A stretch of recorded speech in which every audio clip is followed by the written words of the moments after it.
साथीहरू सबैजनालाई नमस्कार। यो लमजुङ सदरमुकाम बेसी सहर स्थित सहजीमा रहेको खेल मैदान हो। यो खेल मैदानमा एकदमै देशमै मात्रै होइन अन्तर्राष्ट्रिय स्तरमै चर्चित त्रिवेणी कप पनि यही खेल मैदानमा खेलिन्छ भने राष्ट्रपति रनिङ सिल्ड, प्याप्सन डे लगायतका विविध खेलकुदहरू चाहिँ यो मैदानमा खेल्ने गरिएको छ। तर यो मैदानमा लाखौं मान्छेहरू चाहिँ हेर्नको लागि पनि आउँछन्, खेलकुद हेर्नको लागि। तर पनि यति धेरै मान्छेहरू उपस्थित हुने यो खेल मैदानमा एउटा पनि सार्वजनिक शौचालय भने अहिलेसम्म बन्न सकेको छैन। यो धेरै वर्ष अघिदेखि चाहिँ यहाँ खेल खेलाइने गरिएको छ।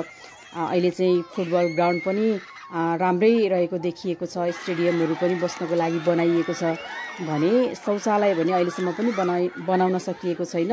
यसमा चाहिँ सम्बन्धित निकायले चाहिँ ध्यान दिन जरुरी छ जस्तो मलाई लाग्छ।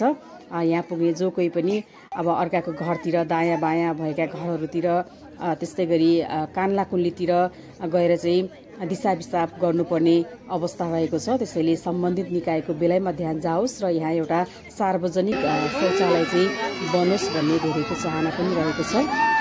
धन्यवाद।